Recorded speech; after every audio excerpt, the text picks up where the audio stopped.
Hero, ఒక villain, ఒక heroine, ఒక హాస్యగాడు ఇలా ఉంటారు.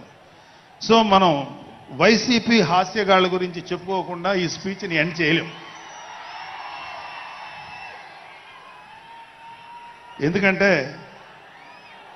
జగన్ లాంటి హాస్య నటుడు కనే కళల గురించి మీకు చెప్పాలి.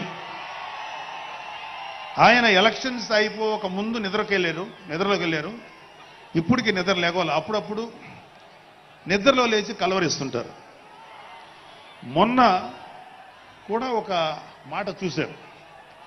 కళ్ళు మూసి తెరిచేలోగా 9 నెలలు అయిపోయినాయి, ఇంకెంత, ఇంకాసారి కళ్ళు మూసి తెరిచేలోపుగా 5 ఏళ్ళు అయిపోతాయి, ఆ తర్వాత అధికారం మాదే అని ఆయన మాట్లాడుతుంటే అంతకన్నా ఏ హాస్యగాడు కూడా అంత అద్భుతంగా చేయలేడు.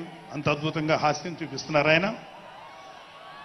కానీ ఆయనకి నా సలహా ఏంటంటే, సార్ మీరు నిద్రలోనే ఉండండి, అప్పుడప్పుడు కలవరించండి, తప్పులేదు.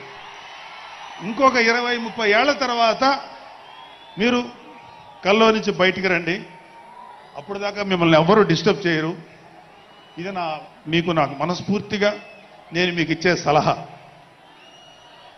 మీరు 20 ఏళ్ల తర్వాత మేలుకోండి, ఆ తర్వాత మీ ఇష్టం. మేమైతే 20 ఏళ్ల దాకా మిమ్మల్ని హ్యాపీగా పడుకోమనే సలహా ఇస్తున్నాం.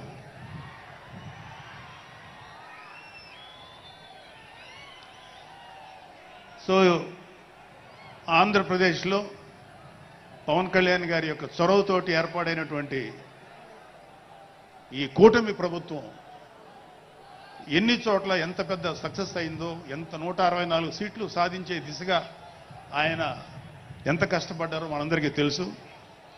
అయితే మా అదృష్టం ఏంటంటే ఇక్కడ పిఠాపురంలో జరుగుతుంది కాబట్టి పిఠాపురంలో ఎలక్షన్స్ ఎలా జరిగినాయో ఒక 2 మాటలు చెప్పకపోతే, నేను పిఠాపురంలో పనిచేసి పిఠాపురం అభిమానుల యొక్క అభిమానాన్ని చూరగొన్న పవన్ కళ్యాణ్ గారికి, అలాగే పిఠాపురం యొక్క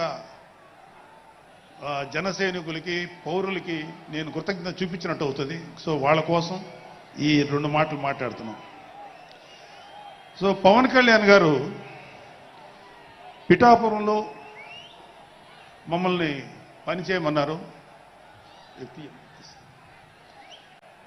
అంటే నన్ను, మా ఫ్రెండ్ అజయ్ గారిని, అలాగే మర్రెడ్డి గారిని, రత్నం గారిని, శంకర్ గౌడు, మహేంద్ర, పంచకర్ల సందీపు, ఇలా మాకందరికీ పిఠాపురంలో పనిచేసే అవకాశం ఇచ్చారు.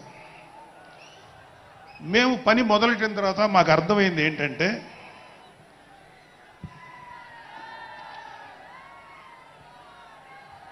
పవన్ కళ్యాణ్ గారికి ఆల్రెడీ ఇక్కడ విజయం ఖరారైంది. మనం ఓన్లీ పని చేస్తున్నట్టుగా ఉండడమే తప్ప మనం కొత్తగా చేయాల్సిన పని ఏమీ లేదు అని చెప్పి నాకు అర్థమైంది. నాకే కాదు మా అందరికీ అర్థమైంది. సో మేము దీన్ని ఎంత గొప్ప అదృష్టంగా తీసుకుంటున్నామంటే, పవన్ కళ్యాణ్ గారు మీరు పని చేసేటువంటి మేము ఇక్కడ ఏదో పని చేసాం అనే తృప్తి మాకు ఇవ్వటం కోసం ఆయన ఈ మమ్మల్ని అపాయింట్ చేశారు తప్ప ఆయన గెలుస్తారన్నది, ఆయన అఖండ విజయం సాధిస్తారని ఆయనకు ముందే తెలుసు. కానీ ఆ సాటిస్ఫాక్షన్ మాకు ఇవ్వటం కోసం మాకు ఈ అవకాశం ఇచ్చారు. అయితే అది మా అదృష్టంగానే ఫీల్ అవుతున్నాం. చంద్రుడికో నూలు పోగులాగా ఆయన పడిన కష్టానికి ఒక చిన్న పని చేసామనే తృప్తి అయితే మాత్రం మాకు నిజంగానే ఉంది. అయితే ఇక్కడ పిఠాపురంలో పవన్ కళ్యాణ్ గారు అఖండ విజయం సాధించడానికి 2 ఫ్యాక్టర్స్, 2 ఇంపార్టెంట్ ఫ్యాక్టర్స్. ఒకటి మన ప్రెసిడెంట్ జనసేనాని పవన్ కళ్యాణ్ గారు అయితే, రెండో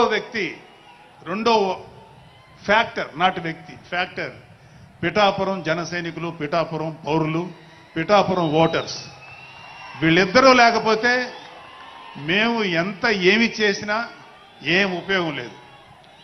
సో మాలో ఇంకెవరైనా సరే పవన్ కళ్యాణ్ గారి విజయానికి నేనే దోహదపడ్డాను అని ఎవరన్నా అనుకుంటే అది వారి కర్మ, అంతకంటే ఏం చేయలేం.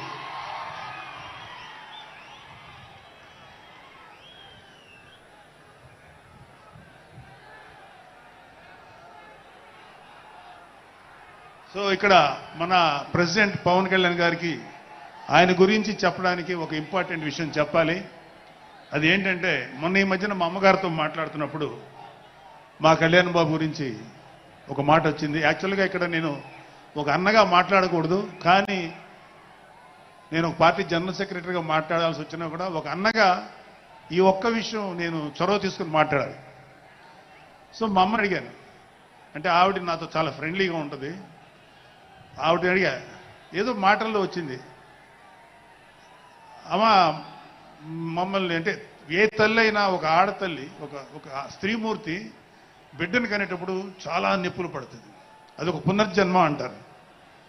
అలాంటిది నేను మా అమ్మని అడిగా, నేను పుట్టినప్పుడు ఏమన్నా పెయిన్స్ అనుభవించావమ్మా అని. మా అమ్మ అంది, నువ్వు పుట్టినప్పుడు నేను అనుభవించినది పెయిన్స్ భూమి మీద ఆడది అనుభవించలేదు, అంత కష్టం పెట్టేవాడు. అది మా అమ్మ చెప్పింది నా గురించి. సరే కళ్యాణ్ బాబు ఎలాగా అన్న. గొప్ప విషయం అంటే నేను షాక్ అయ్యా. వాడు పుట్టినప్పుడు నాకు పెయిన్ అనేది కొంచెం కూడా తెలియలేదురా, అలాగా నాకు పెయిన్ లేకుండా పెయిన్ ఇవ్వకుండా పుట్టాడు. ఈ విషయం నేను కొంచెం షాక్ అయ్యా. అదేంటమ్మా కనీసం పెయిన్స్ ఉంటాయి కదా, ఏమోరా నాకు ఏమాత్రం పెయిన్ తెలియకుండా పుట్టాడని. సో నేను ఏమంటానంటే, పుట్టేటప్పుడు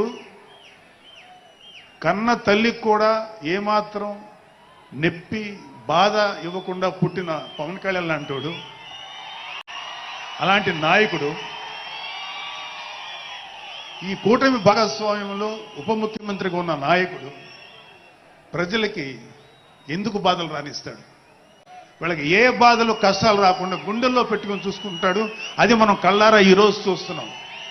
ఇప్పుడు మనం చూస్తున్నది ఆవగింజలో అరవంతు మాత్రమే. కూటమి భాగస్వామ్యంలో పవన్ కళ్యాణ్ గారి భాగస్వామ్యంలో జరుగుతున్న కూటమి ప్రభుత్వం పరిపాలన ఆవగింజలు అరశాతమే. ఇంకా చాలా ఉంది.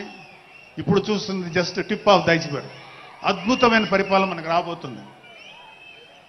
రాబోయే 20 ఏళ్లలో ఆంధ్రప్రదేశ్ ఒక స్వర్ణయుగం చూడబోతుంది. ఎందుకంటే ఎప్పుడో స్వాతంత్రం రోజుల్లో కొంతమంది మహానుభావులు పుట్టారు.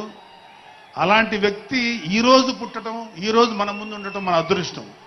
అలాంటి వ్యక్తి దగ్గర పని చేయడానికి ఇగో ఈ స్టేజ్ మీద ఉన్న ప్రతి ఒక్కళ్ళం గర్వంగా ఫీల్ అవుతున్నాం. మాకు పదవులు వచ్చినా రాకపోయినా ఆయనకు సేవ చేస్తాం.